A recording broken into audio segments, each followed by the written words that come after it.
இந்த ஒரு பதிவில் நம்ம என்ன பார்க்க போகிறோம்னா, திவ்யா சத்யராஜ் அவர்கள் இருக்காங்கல்ல, அவங்க பார்த்தீங்கன்னா நேற்று ஒரு வீடியோ வெளியிட்டிருந்தாங்க. அந்த வீடியோ நீங்கள் நிச்சயமாக பார்த்துருப்பீங்க. ஏன்னா சுற்றி அத்தனை ஊடகங்களும் அந்த வீடியோவை நீங்கள் பார்க்கணுங்கிற மாதிரி உங்களை கட்டாயப்படுத்தியிருக்கோம்.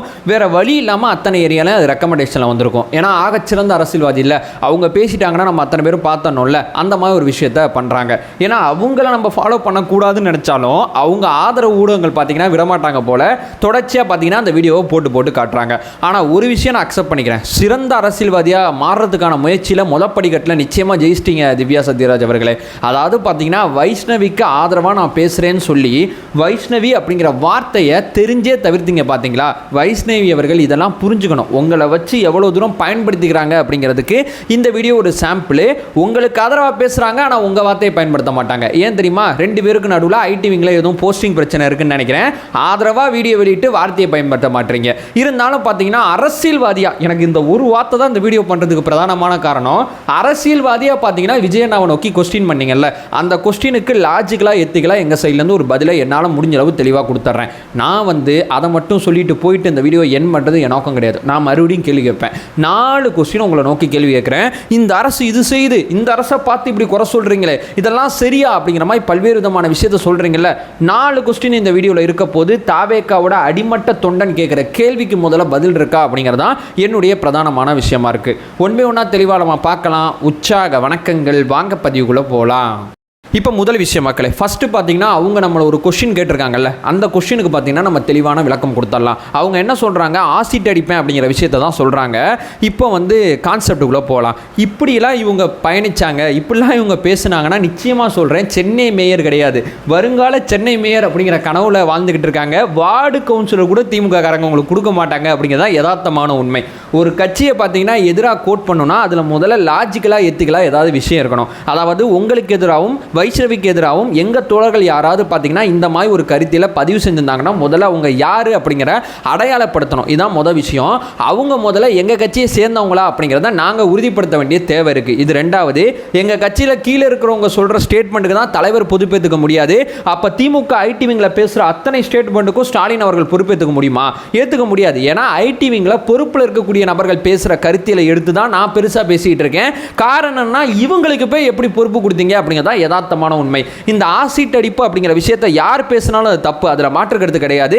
அப்படி அந்த கருத்தியில் பார்த்தீங்கன்னா தாவேக்காவை சேர்ந்த மாவட்ட செயலாளர்கள் யாரும் பேசுனாங்களா, அல்லது தாவேக்காவில் இருக்கிற மாநில பொறுப்பில் யாராவது இருந்தவங்க பேசுகிறாங்களா? இப்போ புதுசாக பார்த்தீங்கன்னா பதவி கொடுக்கப்பட்ட தகவல் தொழில்நுட்பானியோ சமூக ஊடக பிரிவோ இதில் இருக்கக்கூடிய தோழர்கள் யாரும் இந்த ஸ்டேட்மெண்ட்டை பேசுனாங்களா?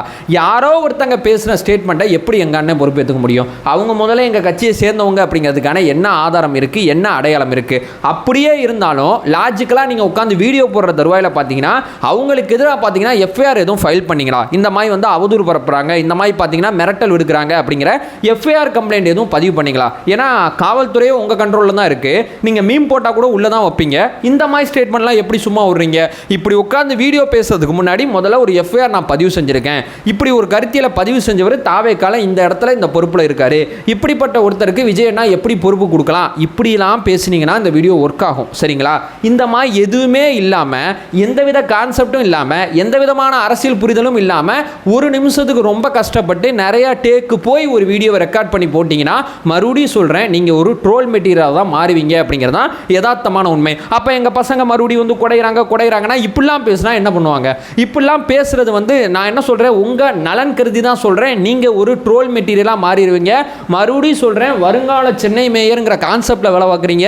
மேயர் கிடையாது, வார்டு கவுன்சிலர் கூட கிடைக்காது அப்படிங்கிறதான் யதார்த்தமான உண்மை. இப்போ நான் உங்கள்கிட்ட ஒரு 4 கொஸ்டின் கேட்குறேன். அதில் பார்த்தீங்கன்னா அழகாக அப்படியே விடுறீங்க. இந்த அரசு இப்படிப்பட்ட நலத்திட்ட உதவிகள்லாம் செஞ்சுக்கிட்டு இருக்கு, இந்த அரசு எப்படி நீங்கள் எடுத்து பேசலாம் அப்படிங்கிற கான்செப்டில் ஒரு விஷயத்தை சொல்கிறீங்க. இதே அரசு பார்த்தீங்கன்னா இந்த 4 விஷயத்தை செய்யுது. ஏன் செய்யுது அப்படிங்கிறத நீங்கள் ஆதரிக்கிற அரசுகிட்ட கேட்டு சொல்லுங்கள் அப்படிங்கிறது தான் என்னுடைய கான்செப்டாக இருக்குது. முதல்ல பார்த்தீங்கன்னா இப்போ பொன்முடி அப்படிங்கிற ஒருத்தர் இருக்கார் பார்த்தீங்களா, அவர் பார்த்தீங்கன்னா மிக தரைக்குறைவாக பேசி அவருடைய அமைச்சர் பதவி, அவருடைய துணை பொதுச் செயலாளர் பதவி இழந்துட்டாரு அப்படிங்கிற உண்மை மட்டும்தான் உங்களுக்கு இருக்குது. எங்கள் கட்சி பார்த்தீங்கன்னா நடவடிக்கை எடுத்துருச்சு அப்படிங்கிற விஷயத்த சொல்றீங்க. அதே நேரத்தில் பார்த்தீங்கன்னா விழுப்புரத்தில் தானே அவர் அமைச்சராக இருக்காரு. ஆனால் விழுப்புரத்துக்கு பார்த்தீங்கன்னா பொறுப்பு அமைச்சர் போடல. இவருக்கு பதிலாக பார்த்தீங்கன்னா விழுப்புரம் மாவட்டத்தில் வேற ஒருத்தருக்கு அமைச்சர் பதவி கொடுக்கல.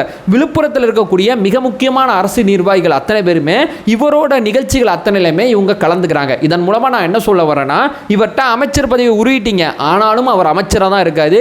அதாவது நிழல் அமைச்சர் அப்படிங்கிற கான்செப்ட்ல இருக்காரு. இவ்வளவு தீவிரமா சர்வாதிகார நடவடிக்கை இருக்கக்கூடிய ஸ்டாலின் அவர்கள் இந்த கருத்திலுக்கு எதிராக பொது மீடியாவில் பார்த்தீங்கன்னா நடவடிக்கை எடுத்துட்டேங்கிற ஒரு பின்பத்தை கிரியேட் பண்றாரு. ஆனால் உள்ளூர பார்த்தீங்கன்னா பொன்முடிக்கு எவ்வளவு தூரம் சப்போர்ட் பண்ணுமோ அவ்வளவு தூரம் சப்போர்ட் பண்றாங்க. ஏன்னா அந்த பகுதியில் பார்த்தீங்கன்னா வேற ஒரு பொறுப்பு அமைச்சர் போடும்போது பார்த்தீங்கன்னா இந்த அரசு நிர்வாகம் முழுக்க முழுக்க அந்த பொறுப்பு அமைச்சர் கீழே வந்துடும். பொன்முடி அவர்கள் கேட்ட டிமாண்டை பார்த்தீங்கன்னா முதலமைச்சர் செஞ்சு கொடுத்துருக்காங்க. ஸோ அவதூறா பேசுறதுக்கு எதிராக நீங்க எடுத்த நடவடிக்கை இதுதானா? இப்போ வேல்முருகன் அப்படிங்கிற ஒருத்தர் பார்த்தீங்கன்னா உங்க கூட்டணியில் மிகவும் தரம் தாழ்ந்த கருத்தை தொடர்ச்சியா பேசி மாத்தி பேசிட்டு இருக்காரு. அவருக்கு எதிராக இந்த திவ்யா சத்யராஜ் அவர்கள் ஒரு பெண்மணியா இருந்து கொண்டு ஒரு வார்த்தை கூட ஏன் பேசல அப்படிங்கிறதா யதார்த்தமான உண்மை. ஸோ எங்க பசங்க ஏதோ ஒரு கருத்தில பேசிட்டாங்க, அது யாரு என்னன்னு கூட தெரியல. நான் சொல்ற ரெண்டு பேரும் பேசின ஸ்டேட்மெண்ட்டை உங்களால ஏத்துக்கவே முடியாது. இவங்க மேல திமுக கூட்டணி அல்லது திமுக தலைவர் இந்த ரெண்டு ஸ்டேஜில் இருக்கக்கூடிய நம்ம முதலமைச்சர் என்ன நடவடிக்கை எடுத்தார்? எடுத்த நடவடிக்கை பார்த்தீங்கன்னா ஒரு கண் துடைப்பு நடவடிக்கை. அதை தாண்டி அதில் வேற எந்த விஷயமும் கிடையாது.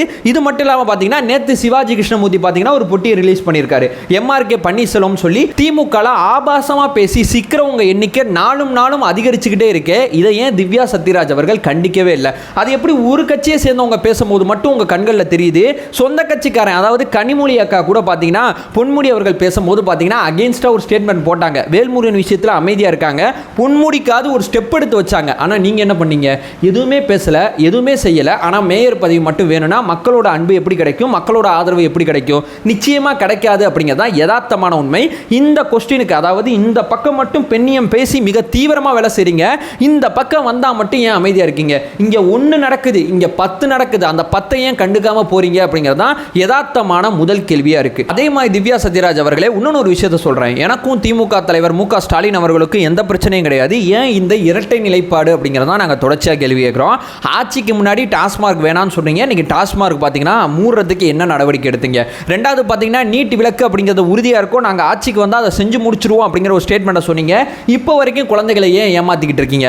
மூணாவது பார்த்தீங்கன்னா இந்த விவசாயம் சார்ந்த விஷயத்தில் ஆட்சிக்கு முன்னாடி இருந்த வரைக்கும் பார்த்தீங்கன்னா விவசாயிகள் பக்கம் தான், இந்த பூ உலக நண்பர்களோட தான் முதலமைச்சர் மு.க. ஸ்டாலின் தொடர்ச்சியாக சுற்றினார். இன்னைக்கு பூ உலக நண்பர்கள் பார்த்தீங்கன்னா பெருசாக என்ன சொல்கிறாங்க? தயவு செய்து பரந்துள்ள விமான நிலையம் வேணான்னு சொல்கிறாங்க. இந்த அரசு செவி சேர்க்காம அந்த விவசாயத்துக்கு போராடக்கூடிய நபர்கள் மேலே குண்டாசை போட்ட அரசு தான் இந்த அரசு.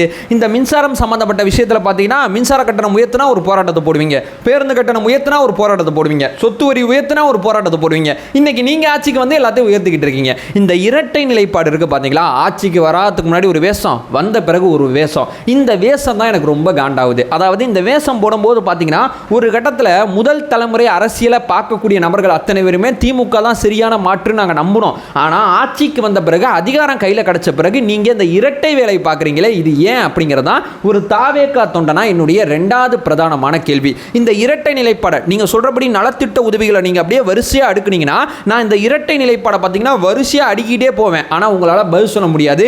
ஒரு காலகட்டத்தில் பிஜேபியை வளர்த்து விட்டவங்களும் நீங்க தான். இங்கே பிஜேபி இந்த நிதி ஆயோக் விஷயத்தில் பார்த்தீங்கன்னா முன்னாடி கலந்துக்காம இருக்க வேண்டிய முடிவெடுத்தவங்களும் நீங்க தான், இப்போ கலந்துக்கிறேன் அப்படிங்கிற முடிவெடுத்தவங்களும் நீங்க தான். ரெண்டுக்கு நடுவில் என்ன வேறுபாடு இருக்கு? அன்னைக்கு நீங்க தான் குறை சொல்லிட்டு இந்த கூட்டத்துக்கு போல, இன்னைக்கு நீங்க தான் போறீங்க.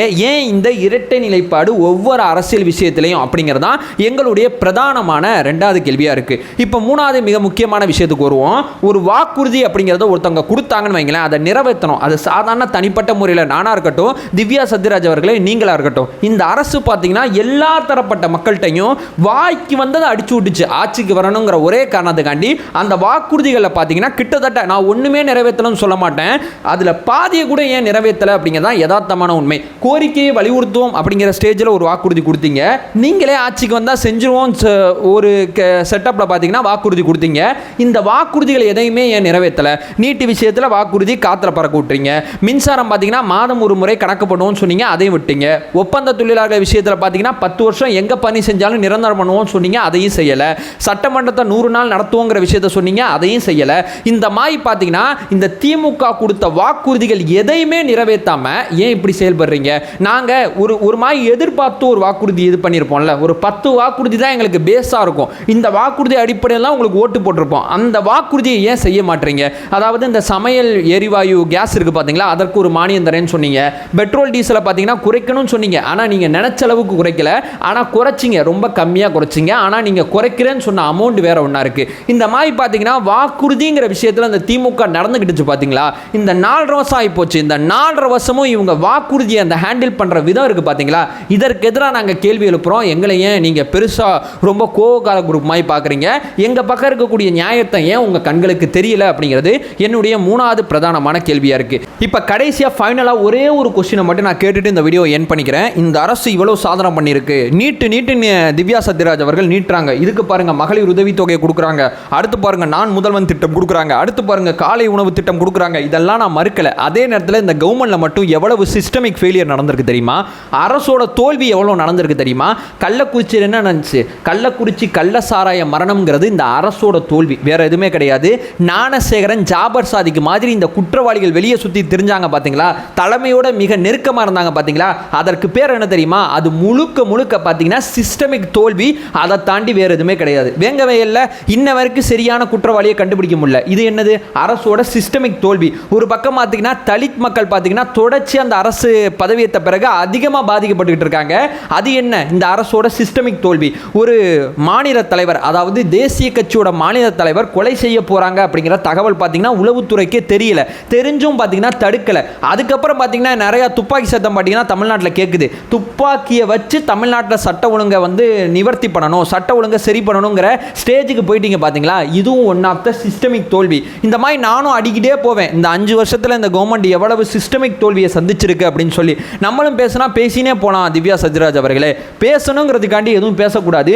ஒரு நிமிஷம் பொலிட்டிக்கலாக கிளைம் பண்ணுறீங்கன்னா நீங்கள் இருக்கிற பக்கம் முதல்ல சத்தியமாக சரியா எத்திக்கலாக மாறலாம், கரெக்டாக இருக்கா, இது எல்லா ஆங்கிளையும் பார்த்துட்டு நீங்கள் வீடியோ பேசணும் அப்படிங்கிற ஒரு விஷயத்தை சொல்லிட்டு சும்மா அட்டென்ஷன் சீக்கிங்காண்டி எங்கள் தலைவரை உள்ள இழுத்து நீங்கள் பேசினீங்கன்னா கண்டிப்பாக சொல்கிறேன், நீங்கள் கூடிய விரைவில் ஆல்ரெடி ஆகிட்டீங்க, கூடிய விரைவில் இன்னும் அதிகமாக ட்ரோல் மெட்டீரியலாக மாறிடுவீங்க.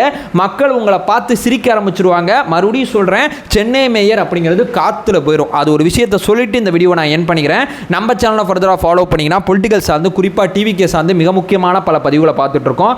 நம்மளோட ஒரே நோக்கம் அறியாமை அகற்ற வேண்டும், அறியாமை அகற்றப்பட வேண்டும். Thank you so much.